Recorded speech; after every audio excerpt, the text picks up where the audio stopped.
Bisa dibayangkan kalau misalnya kita hanya punya dendanya 2 M, Pak. Sampai 2 M, Pak. Itu di Undang-Undang 33, Pak. Undang-Undang 33 2014 itu, Pak. Pasal berapa itu, Pak? 56 kalau nggak salah, Pak. Bisa dilihat. Lalu bagaimana dengan kaki 5? Ya, makanya itu kan sekarang mulai pemerintah di samping sosialisasi itu memfasilitasi, Pak.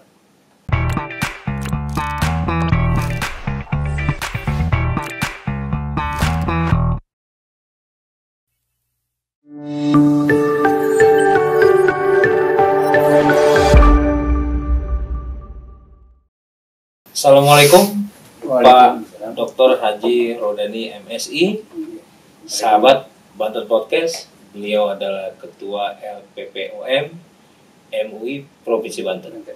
Apa kabar, Pak? Alhamdulillah, sehat, Pak. Terima kasih sudah datang di studio kami dalam program Halal Lifestyle yang tayang seminggu sekali di setiap Jumat pagi. Gimana, Pak? Terima kasih atas undangannya. Mudah-mudahan kita sehat semua untuk umat nih, Pak. Kita bincang-bincang tentang persoalan hal yang tentu saja berkaitan dengan umat. Sahabat Banten Podcast, sejarah halal, baik label maupun sertifikasi, tentu saja tidak bisa dilepaskan dari sejarah berdirinya LPPOM MUI. Peristiwa tahun 1988 saat itu minyak babi cukup meresahkan, membuat marah umat Islam, sehingga setahun setelahnya, tepatnya 6 Januari 1989, didirikanlah LPPOM MUI. Dan 5 tahun kemudian baru LPPOM MUI menerbitkan sertifikat halal. Nah, sahabat Banten Podcast, sertifikat halal bagi umat Islam menjadi spiritual safety concern atau pemenuhan persyaratan spiritual, dan bagi non-Islam menjadi quality dan health concern karena berkaitan dengan kualitas, keamanan, dan kebersihan dari sebuah produk, yang kemudian hal ini menjadi nilai-nilai yang diangkat secara universal dan asasi. Mengapa? Karena peristiwa di tahun 2000 juga menjadi latar belakang dari terciptanya atau mulainya sebuah halal lifestyle. Peristiwa penyakit sapi gila, kemudian flu burung, menjadi bahasan bagaimana konsep halal diterima secara global. Setidaknya kodeks salah satu organisasi perdagangan internasional turut mengatur halal dalam sistem perdagangan internasional. Kemudian standar meteorologi Institute for Islamic Countries juga menjadi bagian yang turut mengambil concern pada persoalan halal. Begitu juga dalam pembahasan WTO di tahun 2019 turut membahas isu halal, dan isu halal juga menerapkan pendekatan ISO 17069 kalau nggak salah 2012, dan ini menjadi latar belakang bagaimana halal diterima dan menjadi persyaratan perdagangan global. Nah, sahabat Banten Podcast,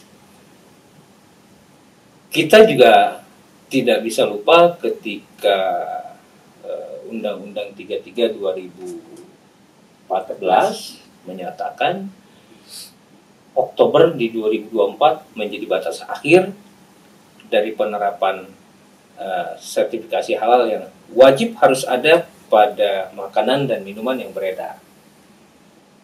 Begitu ya, Pak Dokter? Pasal 4. Nah, satu lagi yang perlu juga saya sampaikan kepada Anda, sahabat Banten Podcast, bahwa halal kemudian didorong menjadi sebuah kebijakan strategis nasional. yang tentu saja punya konsekuensi bagaimana kesadaran, kepedulian, dan manfaat ini bisa dirasakan oleh semua masyarakat, baik muslim dan non-muslim. Pada perkembangan selanjutnya tentu saja kita tahu bahwa dengan terbitnya Undang-Undang 33 2014 tidak lagi menjadikan MUI menjadi badan yang mengeluarkan sertifikat halal. Undang-undang ini mensyaratkan Badan Penyelenggara Jaminan Produk Halal untuk mengurus persoalan operasional dari pelaksanaan sertifikasi halal dan di bawah Kementerian Agama. Nah, pertanyaan yang ingin saya ajukan pertama kepada Pak Dr. Pada posisi sekarang, apa yang kemudian menjadi concern LPPOM UI dalam konteks Undang-Undang 33 2014? Kalau dulu kan full. Kalau sekarang kan enggak nih. Karena diperbagi tugas nih. Ada BKN, ada kemudian KN ya Pak.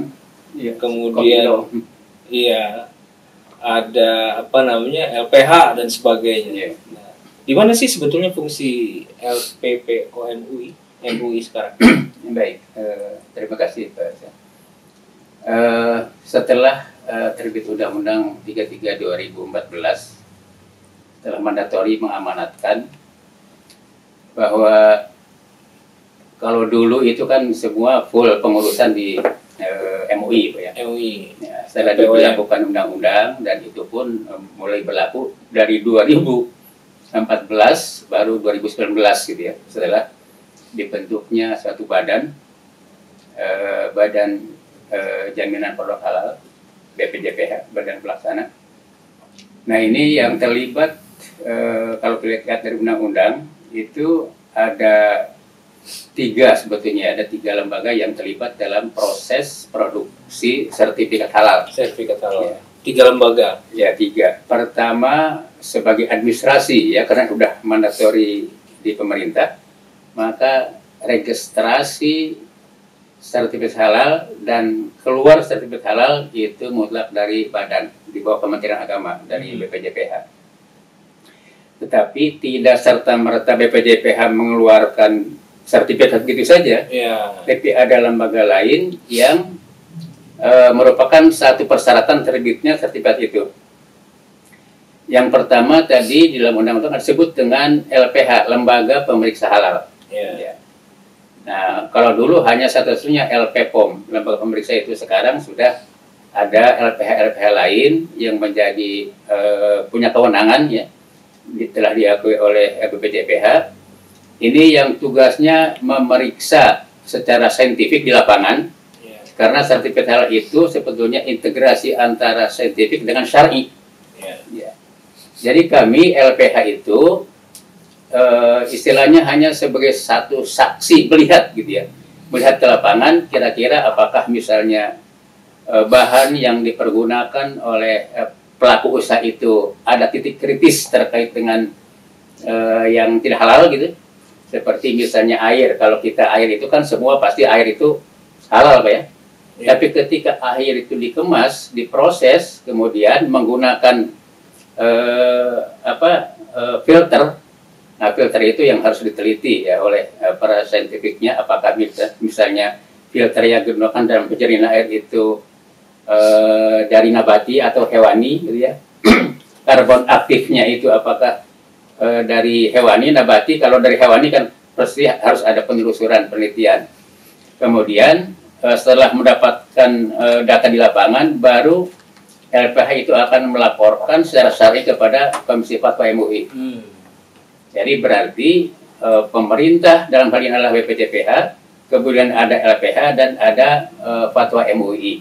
Itu dalam Undang-Undang 33 2014, sekalipun di undang-undang yang sekarang kemarin masuk ke MK kemudian Ini juga pemerintah itu berencana ada semacam komite halal gitu ya. Iya. Komite halal itu bagi produk yang ringan. Misalnya ketika misalnya ada produk yang sudah tersertifikasi, tapi mereka mau menjual secara kemasan tersendiri.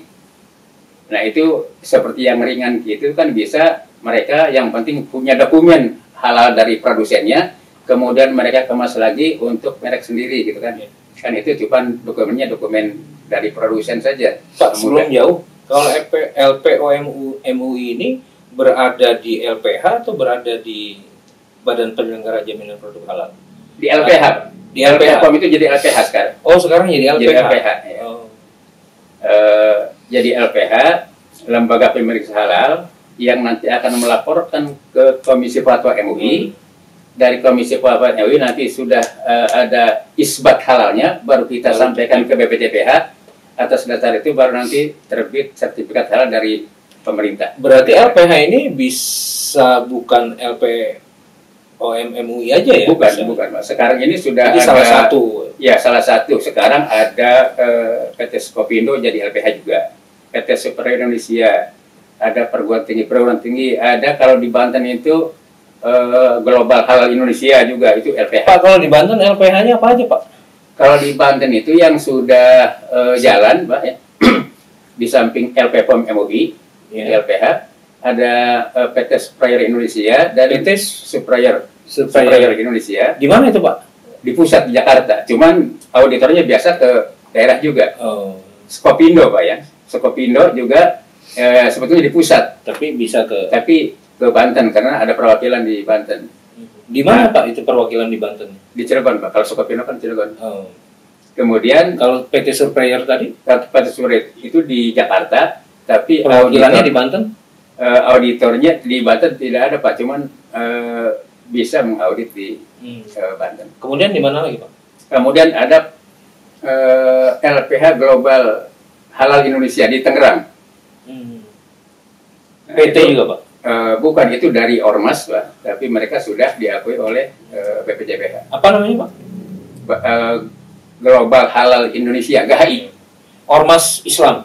Ya, semacam Ormas. Kemudian mereka membuat LPH karena mereka sudah punya auditor yang tersertifikasi 4 orang. Itu persyaratannya. Jadi total LPH di Banten ada berapa, Pak? Total LPH di Banten itu kalau yang sudah diakui, kalau yang itu kan sebenarnya di pusat. Kalau yang di Banten khusus itu ada ya LPPOM MUI, ada tadi Global Halal Indonesia, ada UIN Jakarta, UIN Banten. Tapi kalau yang Untirta itu baru Halal Center Pak sebetulnya. Beda? Baru Halal Center, belum ke LPH. Karena mereka hanya sebagai ini aja nanti kajian-kajian tentang halal kalau Untirta. Belum sampai ada juga di Matalul Anwar. Matalul Anwar itu Halal Center, tapi mereka sudah punya auditor menuju ke LPH. Oke, Pak, saya masuk ke persoalan yang lebih real lagi. Bagaimana, Pak, melihat persoalan halal di Banten? Ya, kita ini kan sebetulnya dari awal, Pak. Ya, Banten itu didirikan tahun 2006-2007, Pak, ya. Dulu kita ngidup ke Jawa Barat. Nah, sampai saat ini kita memang harus masih banyak sosialisasi dan edukasi, Pak, baik kepada pelaku usaha maupun kepada masyarakat. Karena masih sekalipun di pasal 4 itu sudah diwajibkan, produk makanan, minuman yang diedarkan, dijual di masyarakat wajib bersertifikat halal. Endingnya nanti Oktober, Pak, ya. Oktober 2024. Tapi sampai saat sekarang ini masyarakat masih ada yang saya itu jualan walaupun tidak punya sertifikat halal juga toh masih banyak masyarakat yang beli. Masih ada seperti itu. Sanksinya apa sih, Pak, kalau nggak dipenuhi? Sanksinya itu luar biasa sebetulnya pada undang-undang itu. Sampai kalau mereka itu melanggar, itu pertama peringatan secara tertulis, kemudian nanti ada produknya yang dicabut, gitu ya, tidak boleh beredar, dan nanti kalau terus membandel sampai denda sampai 2 M itu, Pak. Bisa dibayangkan kalau misalnya kita hanya punya dendanya sampai 2 M, Pak. Sampai 2 M, Pak. Itu di Undang-Undang 33, Pak. Undang-Undang 33 2014 itu, Pak. Pasal berapa itu, Pak? 56 kalau nggak salah, Pak. Bisa dilihat. Lalu bagaimana dengan kaki 5? Ya, makanya itu kan sekarang mulai pemerintah di samping sosialisasi itu memfasilitasi, Pak. Memfasilitasi baik itu dari pusat, pemerintah pusat maupun dari pemerintah daerah. Pemerintah daerah. Jadi mereka kalau difasilitasi itu biaya yang diperlukan dalam proses itu ditanggung oleh pemerintah, baik itu pusat maupun daerah. Tapi kemarin kita podcast dengan Deperindak, APBD 2023 saat ini hanya menyediakan 200 juta loh. Iya, memang kalau di pemerintah daerah itu kecil sih sebetulnya, Pak. Kecil. Memang ada sumber dari mana lagi, Pak, selain dari? Ya kan sekarang itu ada misalnya lembaga-lembaga yang swadana yang mereka punya binaan kemudian mereka memberikan gitu, ada. Ada itu ya? Ada. Pak, saya ingin pertegas lagi. Denda sampai 2 miliar. Kalau ada pelanggaran. Itu termasuk dengan pedagang-pedagang kecil. Semua produk yang dikonsumsi dan diperdagangkan di masyarakat gitu, Pak, ya, kalau kita lihat gitu. Makanya apakah termasuk tukang bakso yang didorong, kemudian tukang nasi goreng misalkan? Apa termasuk sampai di situ? Kalau kita lihat undang-undang semua kayaknya, Pak. Semua itu karena makanya mulai sekarang itu kita harus bantu ya mereka supaya siap-siap. Pertama mereka memahami bahwa undang-undang itu memang sudah diberlakukan. Yang kedua, bagaimana mereka supaya mudah untuk memperoleh proses sertifikasi halal itu. Karena itu maka ada yang disebut tadi dengan pendampingan. Ya, pendampingan itu dilakukan oleh misalnya LPH dari perguruan tinggi. Kemudian mereka kalau susah untuk mengisi format yang disediakan PJPH dibantu, sehingga nanti pada saatnya mereka. Lalu bagaimana strategi yang ada untuk mendekati sampai ke pedagang-pedagang kecil seperti itu? Iya, itu makanya ada pendampingan itu nanti yang terus ini, Pak, membina mereka, mendekati mereka supaya mereka pertama bahwa kita sudah punya undang-undang. Pendamping itu nanti nempel di mana, Pak? Di LPH, di LPP MUI atau? Kalau kita di LPP MUI itu hanya untuk perusahaan-perusahaan yang ini, Pak. Yang pendampingan itu, yang saya pikir itu di perguruan tinggi. Perguruan tinggi, mahasiswa, dan bahkan nanti mungkin BPJPH itu nanti akan ini juga seperti penyuluh-penyuluh. Pak, saya ingin pertegas bahwa bantuan untuk sertifikasi halal itu terbatas. Betul. Harganya masih dianggap mahal. Yeah. Ketika ingin ditempuh secara pribadi itu sampai 4 juta. Dan pilihannya daripada sertifikasi halal membuat modal, karena mereka ingin kalau bisa sampai 1 juta aja. Memang real cost dari pemeriksaan halal itu mahal. Ya, kalau di edaran keputusan Kepala Badan 141 memang tahun 2021, Pak, ya, itu ya variasi gitu. Artinya, termurah berapa, Pak? Permurah itu kalau kita lihat mulai dari 650, 1,5 juta sampai ke 4,5, Pak. Nah, bagaimana dengan produk-produk yang dijual secara online, terutama makanan dan minuman? Mereka sudah sertifikasi halal. Yang online itu juga mereka itu proses penjualannya, tapi mereka banyak juga yang sudah ngurus, kemudian mereka punya sertifikat halal, Pak. Nah, Pak, dari semua yang Bapak amati di Banten, sudah berapa persen sertifikasi halal berjalan? Nah, kalau yang kita tangani, Pak, ya, karena kan bukan hanya LPPOM, kita itu baru dari mulai terbentuk di Banten baru 9.500 2022, dan tahun 2021 kemarin kita menangani 450, sehingga kalau di jumlah yang untuk kita tangani 9.700-an, Pak, yang ditangani kita. Tapi kan Banten itu bukan hanya LP POM, ada juga LPH lain dan ada juga LP POM dari pusat yang perusahaan-perusahaan besar itu. Kalau yang kita tangani sekitar 9.700.000 sekian lah. Dan lebih banyak perusahaan besar kayaknya, Pak. Kalau yang kita itu perusahaannya kecil dan menengah. Kecil. Karena yang besar itu juga masuknya ke pusat juga, Pak. Iya. Karena kan registrasi itu kalau kita LP POM itu kan satu entitas, Pak, di pusat. Tapi kalau LP lain mungkin ada yang mandiri. Kalau misalnya Global Hal Indonesia itu mandiri. Kalau kita itu ketika registrasi itu nanti perusahaan milih, muncul LP POM, Pak. Milih LP POM, nanti dari BPJPH di-share ke LP POM pusat. Baru LP pusat, oh ini daerah mana? Berarti dilimpahkan ke daerah. Saya kembali ke biaya sertifikasi halal yang murah tadi, 600.000. Itu untuk jenis produk seperti apa, Pak? Ya itu tadi kayak yang misalnya yang ringan, Pak, ya, yang tadi untuk pendampingan tuh, misalnya mereka menjual keripik misalnya tuh. Keripik itu kan cuma pisang atau singkong digoreng dengan minyak yang memang minyaknya sudah jelas halalnya. Lalu mereka kemas. Itu sudah selesai tanpa kita harus menggunakan cek di laboratorium. Karena kalau sudah masuk laboratorium itu nanti harga akan naik lagi, Pak. Ya, paling mahal berapa sih, Pak? Ya, Pak. Paling mahal berapa sih? Paling mahal itu kalau kita lihat kalau yang perusahaan besar dan titik kritisnya tinggi itu, misalnya vaksin itu sampai 12 jutaan, Pak. Kalau kita lihat di keputusan Kepala Badan nomor 41 tahun 2001 itu. Iya.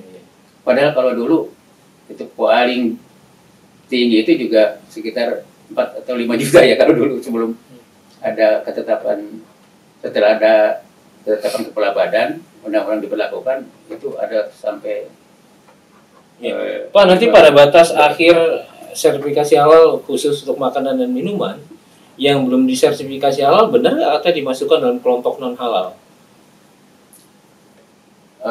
Sebetulnya kan begini, Pak, pada dasarnya kalau dalam Islam itu, kalau yang halal itu jelas halal, kalau yang haram itu jelas haram. Tapi kalau yang misalnya belum jatuh disebut syubhat, itu bisa haram dan bisa halal. Ya, namanya syubhat. Karena itu maka perlu ada penelitian.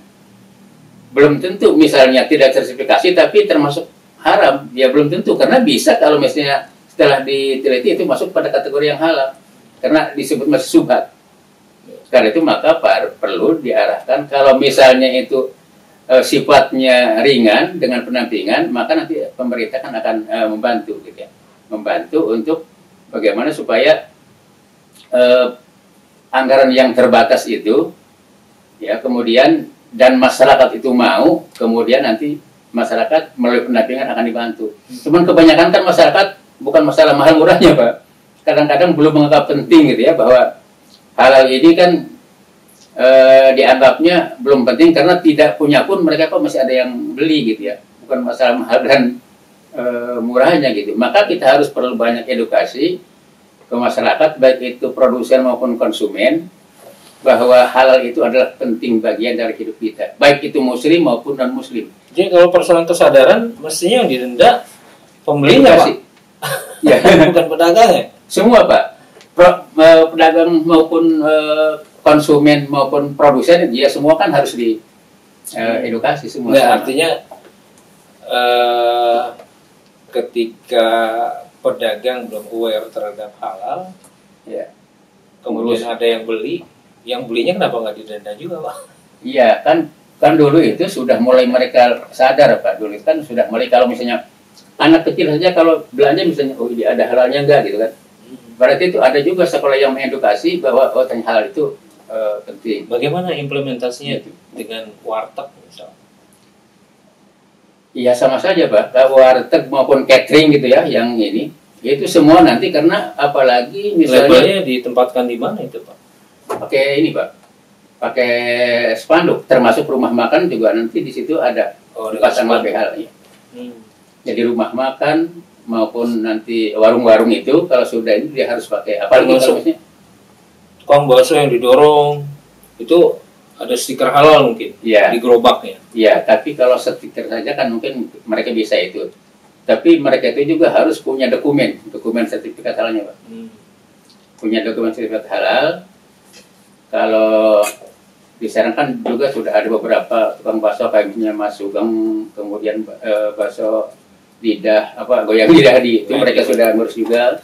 Karena dulu kita pernah bahwa bakso itu penting dan mereka juga dulu ada asosiasi untuk penggilingannya itu supaya khusus gitu untuk tukang bakso mereka punya.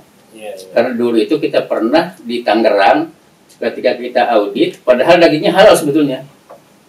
Tapi karena setelah diuji kok jadi positif, karena pada saat penggilingan itu sharing facility sama daging yang lain di pasar gitu ya.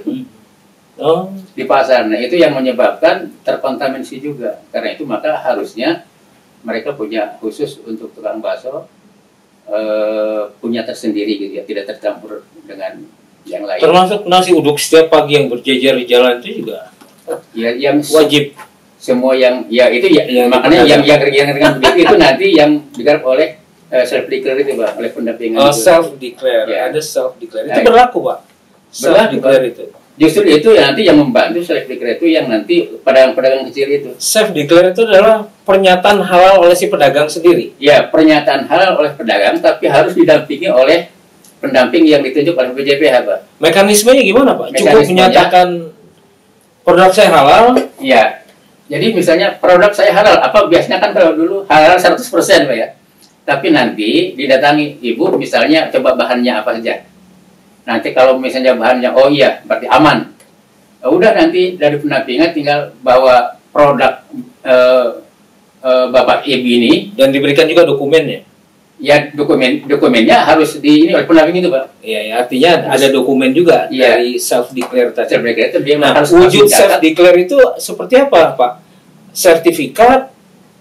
Kalau sertifikatnya langsung dari BPJPH, Pak. Ya, artinya pada dagangan yang self declare itu diwujudkan dalam bentuk apa? Stiker, spanduk, atau Bisa spanduk, bisa logo gitu ya. Misalnya di tempat siapa ini, membuat? Si ya. pedagang sendiri. Kalau misalnya mereka tidak mau membuat, kan mereka nanti dapat ini apa dari BPJPH, Pak, sertifikat dari BPJPH. Sertifikatnya tetap dapat. Stiker atau spanduk itu si pedagang sendiri yang buat. Iya, harusnya masing-masing Nah, ini jadi Masing-masing solusi Pak. pedagang. Nanti self declare itu dagangan saya halal. halal. Tinggal bagaimana dia Tinggal bagaimana pendamping itu melihat mencari pendamping. ya nanti pendamping juga itu nanti akan ada punya kewajiban juga, Pak, untuk mendampingi misalnya perusahaan-perusahaan kecil. Bagaimana untuk mendapatkan pendamping, Pak? Kemana konsultasinya? Ke LPH tadi, Pak, ke LPH perguruan tinggi, ya ke perguruan tinggi atau Perguruan tinggi yang sudah jadi LPH di mana, Pak? UIN, ya UIN Banten. UIN Banten. Kalau pendampingan di Untirta juga ada pendamping, Pak. Di Mataul Anwar juga ada pendamping. Dari pendamping itu memang sudah khusus dilatih oleh BPJPH untuk mendampingi mereka yang ada di lapangan. Ada berapa tenaga pendamping di Banten? Di Banten itu sudah banyak sebetulnya, Pak. Mungkin 300-an itu. Lalu si pedagang kecil ini ketika didampingi bayar si pendamping nggak? Enggak, Pak. Nggak. Yang pendamping itu dibayar langsung oleh pemerintah. Oke. Oleh pemerintah. Karena sebetulnya dana itu ada, cuma nanti disediakan oleh pemerintah. Oke, Pak, sesi terakhir saya ingin Bapak memberikan closing statement untuk para pedagang makanan minuman di Banten agar memahami persoalan halal. Silakan, Pak. Terima kasih. Jadi pertama, kan yang menjadi saran kita adalah produsen, pelaku usaha dan masyarakat, Pak ya. Jadi terutama juga masyarakat, ya kita dalam mengkonsumsi makanan itu, apalagi sekarang dengan teknologi maju, harap berhati-hati, Pak ya. Berhati-hati karena tidak menutup kemungkinan gitu ya. Baik itu sengaja maupun tidak disengaja, ada hal-hal yang nanti ketika dikonsumsi itu akan membahayakan badan kita sendiri.